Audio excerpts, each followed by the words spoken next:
안녕하세요. 오늘부터 봄이 오는 것 같습니다. 비가 오네요. 네. 최근에 한국갤럽이나 다른 여론조사에서 여러 가지 우리 국민의힘에 대해서 좋은 결과가 있는 것 같이 보이는 면들이 있죠. 저는 달라진 게 하나도 없다고 생각합니다. 우리가 아직도 어렵고 우리가 아직도 쫓는 입장입니다. 지금부터 더 열심히 잘하자는 말씀을 드립니다. 국민은 위대하고 정치는 국민의 도구일 뿐입니다. 그렇기 때문에 우리 국민의힘은 국민을 정말 두려워하고 국민의 눈치를 보는 정치를 하겠습니다. 우리 국민의힘은 국민들께서 어쩔 수 없어서 찍는 게 아니라 국민들로부터 진짜 사랑받고 싶습니다. 국민들께 진짜 잘하고 싶다는 말씀을 드립니다. 우리는 아직 멀었고요. 저부터 모든 것을 내려놓고 더 잘하겠다는 말씀을 드립니다. 제가 처음 이 직을 수락하는 즈음에 9회 말 투아웃에 투스트라이크라는 말씀을 드렸거든요. 지금 우리 국민의힘의 상황은 그때하고 달라진 것이 하나도 없습니다. 우리 모두가 국민만 바라보고 뛰어야 한다는 말씀을 드립니다. 우리 국민의힘의 공천이 시스템 공천으로 나름 원칙을 지켜서 진행되고 있다고 저는 생각합니다. 단적으로 발표할 공천의 결과에 대해서 저도 보도자료가 만들어지는 무렵에 보고를 받습니다. 그 내용에 관여하지는 않습니다. 다만 우리 모두 지켜줘야 할 것은 공관위의 투명하고 공정한 절차입니다. 그 점을 지키기 위해서 노력하고 있습니다. 우리 국민의힘이 제시할 수 있는 모든 훌륭한 분들이 모여서 한 지역구에 단 한 분만을 저희가 제시할 수밖에 없잖아요. 그러니까 그 공천의 구조상 훌륭한 분들께서 많이 탈락할 수밖에 없습니다. 저는 이 당을 이끄는 사람으로서 국민을 위해서 올해 4월에 승리하는데 우리 모두 함께 가자는 말씀을 다시 한번 드립니다. 후보로 나서시는 분만 싸워서는 절대 이길 수 없습니다. 저도 출마하지 않는데요. 저를 비롯해서 후보로 나서시지 않는 분들도 함께 전력을 다해 가주셔야 이길 수가 있습니다. 그것이 동료 시민을 위한 우리 국민의힘의 정치입니다. 비례정당 관련해서 잠깐 말씀드립니다.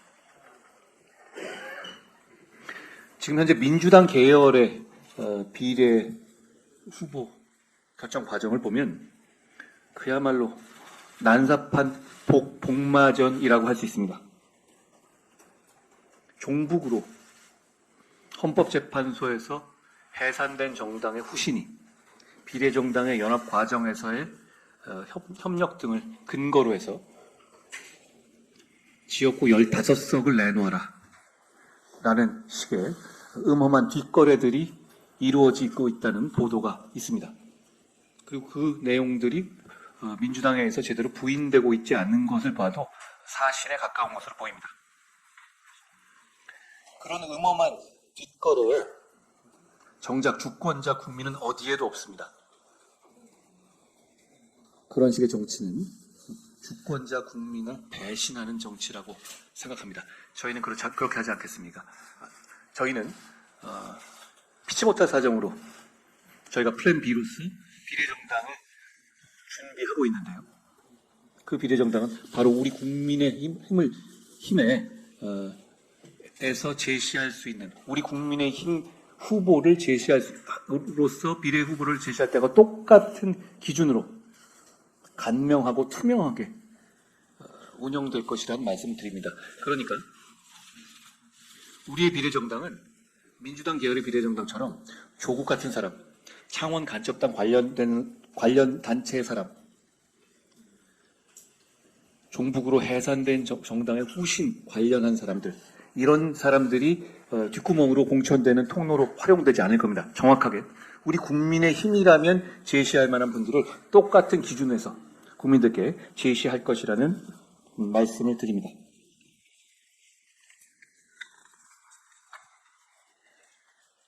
제가 오늘은 이 정도 말씀드리겠습니다. 대표님.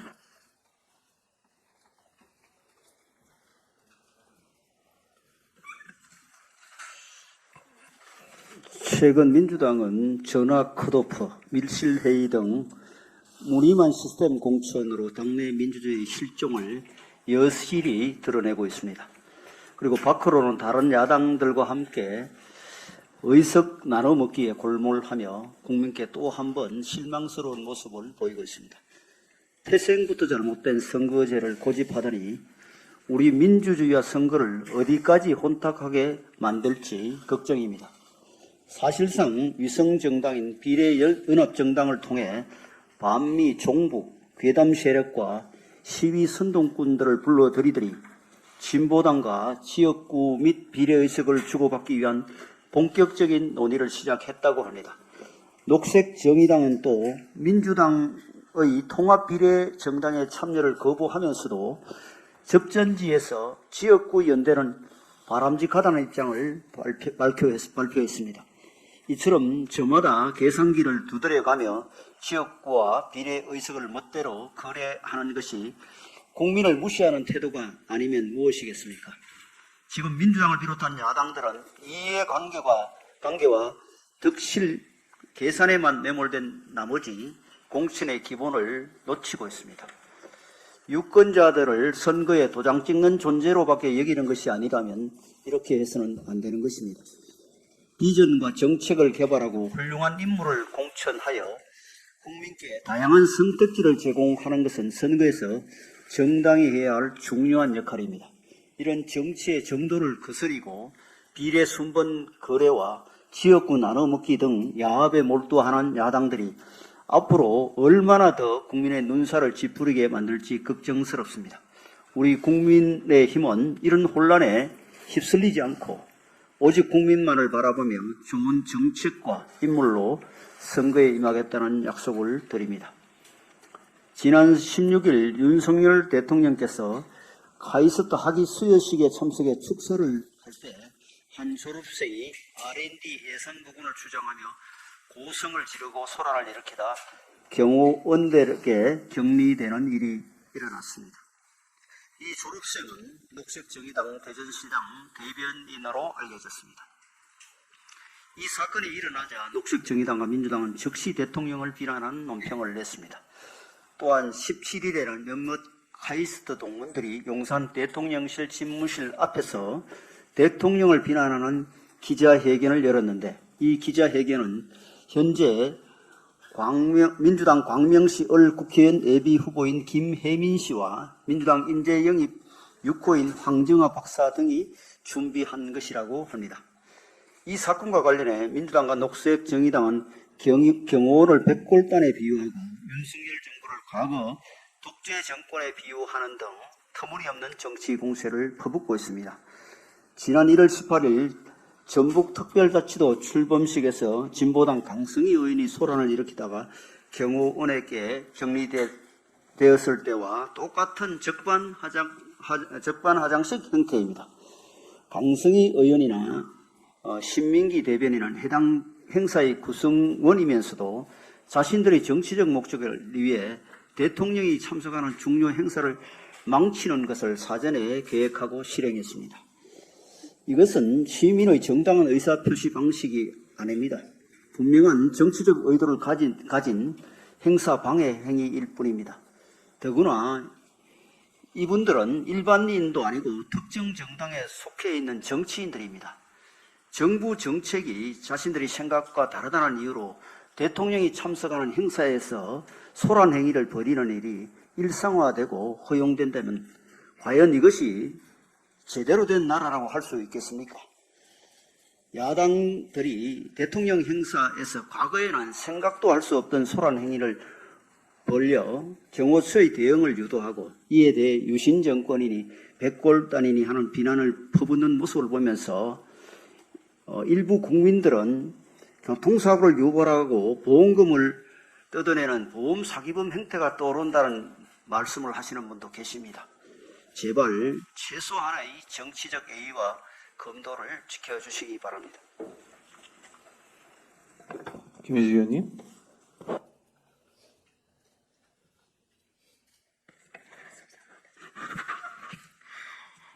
언어는 민주주의와 정치를 움직이는 힘입니다. 그리고 정치인은 말을 통해 상대방을 설득하고 갈등을 조정하며 미래를 제시해야 하는 책무를 가진 국민의 공복입니다. 하지만 22대 총선을 앞두고 혐오 표현, 차별을 조장하는 표현, 이런 잘못된 비유 등 일부 정치인들이 막말이 또다시 고개를 들기 시작해서 제가 오늘 발언을 하게 되었습니다.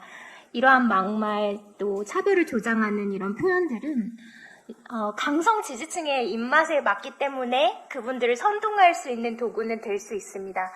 그리고 또 우리 기자님들께서 아마 관심을 많이 가져주실 것 같은데요. 기사에 나올 수는 있을 것 같습니다.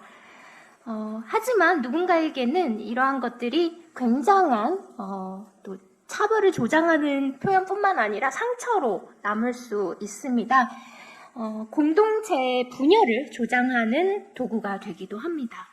많은 분들께서 21대 총선 당시 정치권이 보여드렸던 부끄러운 모습을 기억하고 계실 것입니다. 당시 더불어민주당 대표님께서는 당의 공식 유튜브 채널에서 선천적 장애인의 의지가 약하다라는 모욕적 발언으로 장애인과 그 가족들의 우려를 이렇게 높였던 적도 있습니다. 저 또한 비판한 적이 있었고요. 제가 선천 장애인이기 때문이 아닙니다. 선천, 후천, 이와 또 분열을 일으키는 조장할 수 있는 발언도 될 수 있었지만 사실 이게 선천이냐 후천이냐에 따라서 의지에 약하고 강함이 정해지는 것은 아니지 않습니까? 우리 당도 다르지 않았지요. 후보님께서 세월호 유가족 비하 발언을 하셔서 국민들의 우려와 실망을 일으키기도 하셨습니다. 절제된 언어로 우리가 나아가야 하는 길을 제시하고 증오와 배제의 언어를 몰아내는 것은 정치의 소명입니다. 그리고 이런 소명을 실천하는 원동력은 법률과 제도가 아닌 정치인들의 상식과 그리고 우리 동료 시민들의 공동체 의식입니다. 유엔 장애인 권리위원회는 지난 2022년 최종 견해를 통해 우리나라 언론과 정치 논쟁에서 정신질환을 가진 분들을 비롯해서 심리사회적 장애인에 대한 차별적 태도와 만연한 증오 등 혐오 표현에 대해 우려를 표한 바 있습니다. 이에 따라 우리나라 정부와 국회는 유엔 장애인 권리 협약과 선택 의정서를 가입한 국가로서 이러한 우려의 심각성을 인지하고 국제기구의 권고를 이행할 의무가 있습니다. 여러분들 코로나나 독감 백신 맞으시죠? 오늘 이 시간에 저희 비대위와 함께 제가 올바르지 못하고 차별적인 표현을 하면 그것을 바로잡는 그런 시간을 한번 가져보려고 하는데요. 기자분들도 함께 같이 들어주시면 좋겠습니다. 우선 위원장님이 제일 먼저 혹시 장애를 앓고 있다가 맞을까요? 장애가 있다가 맞을까요? 우리 당의 회의는 정말 이렇게 바로바로 하는 것 같은데 장애가 있다가 맞지 않겠습니까? 예. 역시 정답을 잘 맞춘 원내대표님 항상 저희 이제 그 의회 폭거에 맞서시면서도 굉장히 이런 표현 안 하시는 것으로 제가 그래서 굉장히 저는 존경하는 의원님 중에 한 분이신데요. 우리 진짜 많이 쓰는 말 중에 외눈박이 같다 이런 말 많이 쓰더라고요. 이번에도 어떤 분도 그런 말씀 쓰셔서 제가 굉장히 부끄러웠던 적이 있는데 원내대표님은 이 외눈박이 같은 의견, 외눈박이 같은 견해 이런 걸 어떻게 또 다 바른 말로 고쳐 주실 수 있을까요?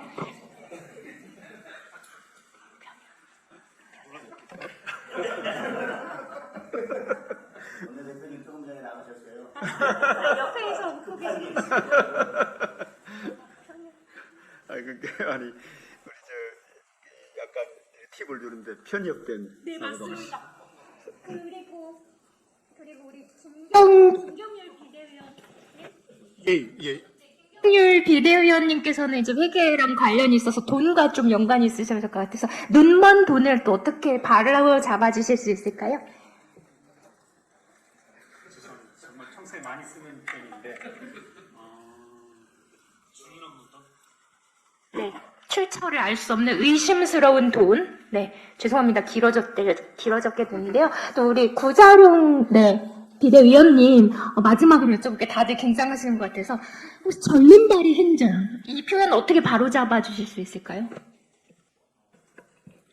그러니까 협의가 제대로 되지 않고 따로 노는 것을 표현한 것 같은데 불균형 행정 뭐 이 정도. 우리 비대위원님들께서는 제가 말씀드리지 않아도 위원장님부터 한 분 한 분이 다 올바른 언어를 실천하시는 그런 비대위예요. 그래서 제가 굉장히 자랑스럽고요. 제가 지적하지 않아도 돼서 너무 감사하고요. 혹시라도 이런 은유나 직유를 사용하고자 하실 때는 원관념과 보조관념에 본인의 이름을 넣어주세요. 그랬을 때 내가 기분이 나쁘지 않다? 그럼 쓰셔도 됩니다. 근데 뭔가 기분이 좀 껄끄럽다? 그러면 절대 쓰시면 안 됩니다.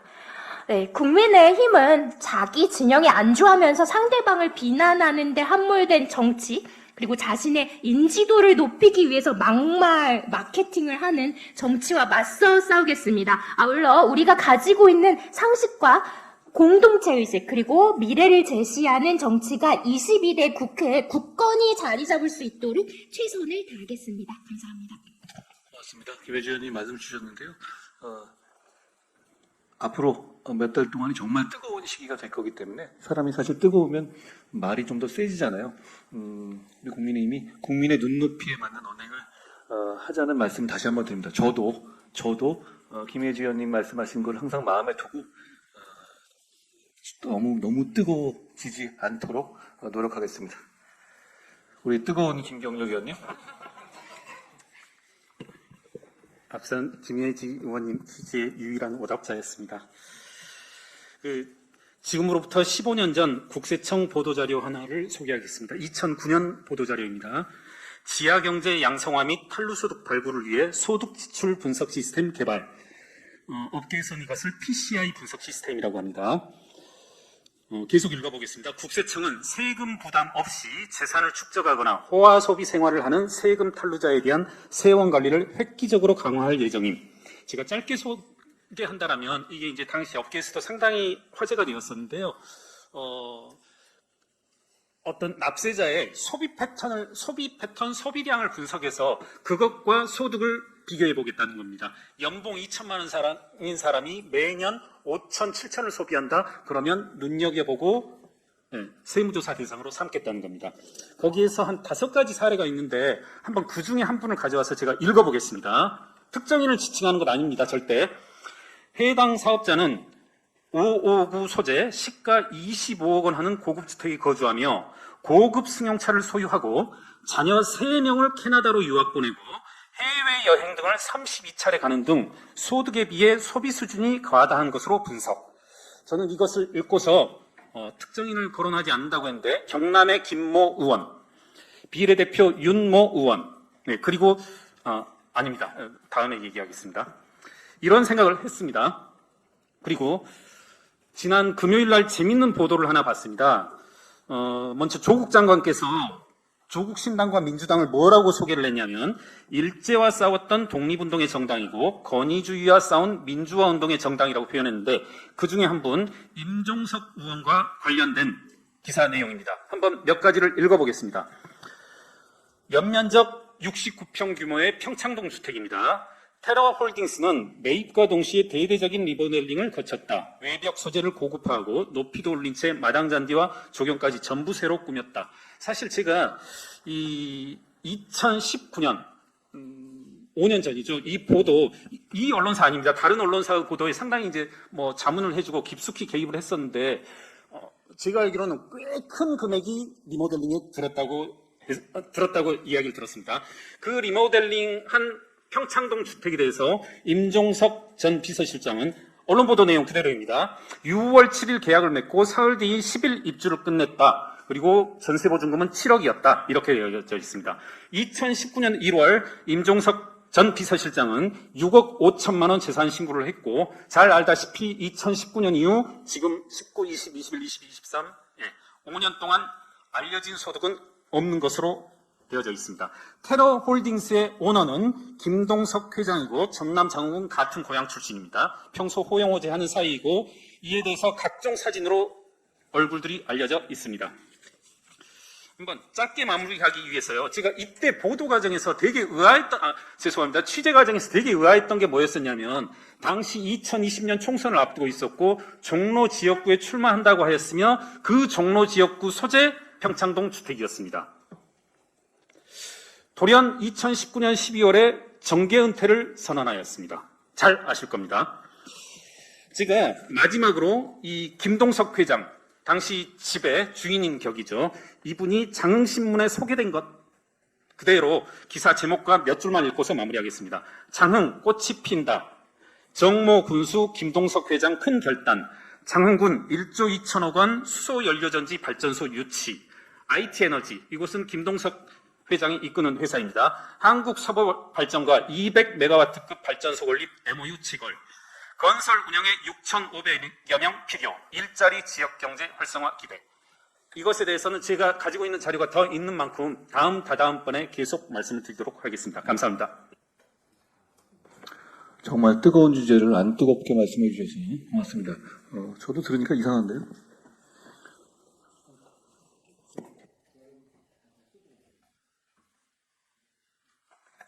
제가 아까 메시지 중에 수정 한 가지 하겠습니다. 그 야당들이 대통령 행사에서 과거에는 생각도 할 수 없던 소란 행위를 벌여 격오처의 대응을 유도하고 이에 대해 유신 정권이니 백골단이니 하는 비난을 퍼붓는 모습을 보면서 다른 목적으로 교통사고를 유발하는 행태가 떠오른다는 국민도 있습니다. 이렇게 좀 수정을 부탁드립니다. 고맙습니다. 구자령 의원님. 네, 안녕하세요. 구자령입니다. 지금 공천과 선거운동이 한참 진행되고 있습니다. 저도 지역구에서 명함을 나눠드리고 있습니다. 제가 시청자로 볼 때하고 직접 할 때 굉장히 다른 느낌을 갖게 됩니다. 정말 자세히 보고 오래 보아야 진짜 알 수 있다라는 말을 실감하는데 하루에도 한 1000여 장 이상의 러브레터를 드리는 그런 심정입니다. 제가 드리는 마음을 받아주실지 마음속으로 매 순간 전전긍긍하고 있고 이것이 다른 후보님들께서도 겪고 계신 일이겠구나라고 생각을 하게 됩니다. 그분들께서 하는 것은 시민들께서 명함을 받아주지 않더라도 이미 사랑이고 진심이다 이렇게 생각을 합니다. 그 노력들이 전해지고 있을 거라 믿기 때문에 당에서는 그분들의 노력이 헛되이 되지 않도록 더욱더 공천 관리가 공정하게 진행되도록 노력하고 있고 또 공정해 보이도록 노력하는 것이 저희의 임무라는 것을 명심하고 있지 않고 있습니다. 민주당에서는 밀실공천 논란이 벌어지고 있는데 아무런 대책이 없다 보니 이번 선거를 감나무에서 감 떨어지길 기다리는 감나무 전략을 쓰고 있다고 합니다. 그런 전략이라는 게 가능한 건지 모르겠는데 우리 당에서 무슨 실수라도 하기를 간절히 바라고 있다 이런 얘기를 언론에서 봤습니다.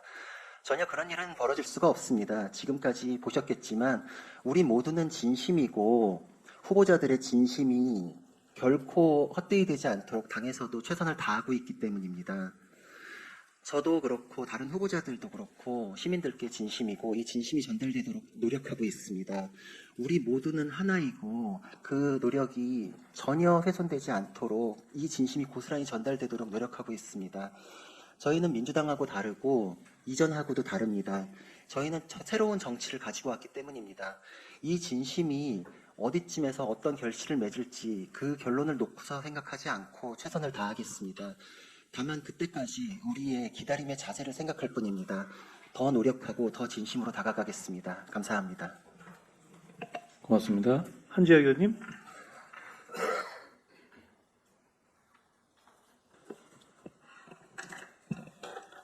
복지부와 의료계 간의 대치가 극심해지고 있습니다. 복지부가 사상 최대 규모의 의대 정원 확대를 전격 발표한 후 전공의 집단 행동이 초읽기에 들어갔습니다. 복지부는 모든 수단을 동원해 갖고 강한 대응을 얘기를 했습니다. 복지부와 의사 간 대치는 우리 사회 다른 분야의 갈등과는 또 다릅니다. 그 파장이 즉각적으로 나타나고 5,100만 국민 생명에 직접적인 영향을 줍니다. 서로를 힘으로 굴복시킨다 해도 결코 승자가 있을 수 없는 분야입니다. 의료인의 적절한 증원은 지역 간 의료 격차와 초고령 사회를 향해 가는 우리나라의 필요한 정책입니다. 하지만 그 성공을 위해서는 2월 7일 비대위 회의에서 말씀드린 바와 같이 전제 조건이 충족되어야 합니다. 가장 중요한 것은 첫째, 필수 의료 패키지의 이행, 둘째, 의대 교육의 내실화입니다. 이는 하루아침에 이루어질 수 없습니다. 65% 지원했을 때 양질의 교육을 의과대학이 온전히 감당할 수는 없습니다. 정부의 적극적인 추가 지원이 필요하고 의료 정책은 시행착오를 거쳐서는 안 되기 때문에 필요합니다. 동시에 의료인들 역시 우리 보건의료 문제점을 실질적으로 해결하기 위해 감정적인 대처보다는 정부에 무엇을 요구할 것인지, 또 의료인 스스로 우리 보건의료 미래를 위해 감수하고 희생해야 될 부분이 어떤 것인지 살펴봐야 할 것입니다.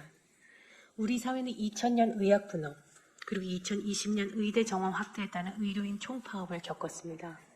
그 사이에도 정부와 의사 간 크고 작은 분쟁이 있었고, 이는 보수 정부와 진보 정부를 구별하지 않았습니다. 이때마다 고통을 거쳐서 또 갈등을 넘어서 세계 최고 보건의료 시스템을 갖추는 토대를 마련했습니다. 국민 건강을 가장 고민하는 것은 우리 정부, 또 의료인일 것입니다. 정부와 의료인 간 강대간 대치의 피해는 바로 국민입니다. 서로가 힘으로 눌러 굴복시켜 버리는 방식이 아닌 힘들더라도 각고의 인내와 대화를 기울여야 합니다. 저 역시 여당 비대위원으로서 환자를 가까이에서 살펴본 의사로서 조속하고 합리적인 해결을 위해 우리 정부 그리고 의료인과 더 가까이 머리를 맞대겠습니다. 한재 의원님 고맙습니다. 박은식 의원님. 네, 안녕하십니까. 비대위원 박은식입니다. 저는 이틀 전부터 광주에서 선거운동을 시작했습니다. 명함도 돌리고 지역 주민들을 만나고 있는데요. 네, 욕만 먹고 명함 버리고 그러면 어떡하나 걱정했는데 생각보다 많은 분들이 반갑게 맞아주셔서 즐거운 마음으로 선거운동을 하고 있습니다. 그런데 캠프를 꾸리면서 선거를 도와줄 국민의힘 소속 광주 청년들을 만나고 있는데 좀 안타까운 사연을 접했습니다. 한동훈 위원장님께서 광주를 방문하셨을 때 그 청년 중 부산 이재명 대표님의 부산 피습 사건 같은 일이 발생하지 않을까 걱정했던 우리 당의 광주 청년들이 빨간 마스크를 쓰고 경호를 도왔던 일을 기억하실 겁니다. 기사가 화제가 되면서 그 청년 중 한 명이 직장에서 따돌림을 당하고 매번 연임을 하던 노동조합 선거에서 떨어졌다는 이야기를 들었습니다. 광주에서 호남에서 이제 보수 우파 정당을 지지하는 목소리를 내려면은 이런 상황, 그리고 이보다 사실 더 심한 상황들, 예를 들면 사업장을 접어야 했던 그런 일들이 발생합니다. 이런 거를 각오해야 합니다. 저는 이 현실을 바꿔보고자 제 고향 광주에 출마했습니다. 10%의 지지를 받던 국민의힘이 20%로 오르면 호남 청년들이 자신 있게 출마하며 목소리를 낼 수가 있고 30%로 오르면 대한민국이 바뀌고 40%의 지지를 받으며 당선권이 되면 전 세계를 바꿀 수 있다고 생각하기 때문입니다. 이 변화를 만들려면 당에서 인정받고 지원을 받은 호남 출신 정치인들이 호남의 빈 지역구를 채워서 다 같이 싸워줘야 합니다. 그리고 호남에서 힘든 싸움을 해가는 당원들에게 아낌없는 지원을 해줘야 합니다. 결과를 내기까지 시간이 걸릴 것입니다. 그러나 저와 우리 당은 포기하지 않고 반드시 해내겠습니다. 감사합니다. 고맙습니다. 호남에서 우리 당과 우리 지지자들의 노력은 그냥 한석을 위한 노력이라기보다는 이 나라를 조금 더 균형 있고 조화롭게 만들기 위한 노력이라고 생각합니다. 그런 용기와 헌신에 국민의힘이 감사드린다는 말씀을 이 자리에서 드립니다. 윤도현 의원님. 지난 토요일에는 자립진미 청년들을 위한 정부 박람회가 있었습니다. 현재 정부는 매년 보호가 종료되는 2,500여 명의 자립준비 청년들을 위해 자립정착금과 자립수당 외에도 취업과 교육 기회를 제공하고 있고 주거 안정이나 심리 정서적 안정을 지원하기 위한 노력을 확대하고 있습니다. 분명 이는 고무적이고 환영할 만한 일입니다. 그런데 여전히 주변 자립준비 청년들을 보면 자신들을 위한 정부 정책이 있는지조차 모르고 홀로 고군분투하며 살아가고 있습니다. 마치 손님이 좋아할 여러 가지 음식들을 준비해 놓고도 정작 초대에 실패하여 음식만 덩그러니 남아있는 느낌입니다. 이번 정부 박람회는 청년들이 필요한 지원 정책을 이용할 수 있도록 초대하는 자리였습니다. 위기 상황에 놓인 자립 사각지대 청년들은 정보의 접근성이 매우 낮아 지원을 받지 못하는 문제가 생각보다 매우 심각하다는 것을 다시 한번 확인하였습니다. 좋은 정책을 만드는 것도 중요하지만 이러한 정책들이 청년들의 삶에서 생명력을 갖기 위해서는 무엇보다 접근성을 높이기 위한 노력이 필요합니다. 더 이상은 정보 사각지대가 있는 청년들에게서 알아서 지원 정책을 찾아보라는 불친절을 용납하지 않겠습니다. 모든 청년들이 자신들에게 필요한 정책을 충분히 활용할 수 있도록 돕는 친절한 국민의힘이 되겠습니다. 이상입니다. 우리 역시 자립준비 청년이시기도 하고 그분들의 도와주시고 계시는 윤대현 의원께서 계시는데요. 우리가 이번에 저걸 하려는 것이죠. 그 자립준비 청년이라는 말 자체를 국민들이 모르실 수 있는데 보호종료 아동이라는 이름이 바뀐 것이죠. 보육원에서 오래 계시던 분들이 성년이 되면 일정한 액수 정도만 지원받고 밖으로 세상으로 나오시게 되는데 그분들이 겪는 여러 가지 문제점들이 어려움들이 있잖아요. 그런 분들을 지원하기 위한 것인데 우리가 이번에 준비하는 것 중에서 하나는 그분들이 이제 우리가 얘기를 들어보면 정보와 혜택에 대해서 접근하고 어떻게 하는지에 대한 설명을 잘 못 들으시고 그리고 그거에 대해서 알아도 어떻게 하는지 엄두가 안 나서 이런 부분을 문제 제기를 많이 하셨는데 저희가 지금 그 부분에 대한 어떤 이 장치를 마련하고 있죠. 어떤 걸 마련하고 있는지 한번 잠깐 소개해 주시면 어떨까요? 우리가 마련하고 있는 현재 그 시스템에 대해서. 그러니까 분산돼 있는 정보들을 한 카테고리 안에서 볼 수 있도록 그런 체계를 마련하는데 이제 힘을 쏟고 있고요. 사실 지원하는 앱이 있으나 사실 다 분산돼 있는 경우가 있어요. 자립준비 청년들 안에서도 시설에서 퇴소한 청년들이 있고 또 가정위탁 청년들이 퇴소한 청년들도 있는데 주로 이제 시설 위주로 이제 돼 있다 보니까 가정위탁에서 퇴소한 청년들은 지원을 받지 못하는 경우도 많고 그런 정보를 쉽게 접근하는 데 있어서 다 흩어져 있다 보니까 그것들을 한 번에 통합해서 뭐 취업이면 취업 아니면 주거면 주거 이런 것들을 한눈에 볼 수 있는 그런 플랫폼을 우선적으로 만들려고 하고 있습니다. 그 점을 윤대현 의원님께서 하여튼 책임지고 해주십시오. 저희 당이 적극적으로 지원하겠습니다. 오늘 저희가 그 공개로 준비한 건 여기까지고요. 비 오는데 점심 맛있게 드십시오. 고맙습니다.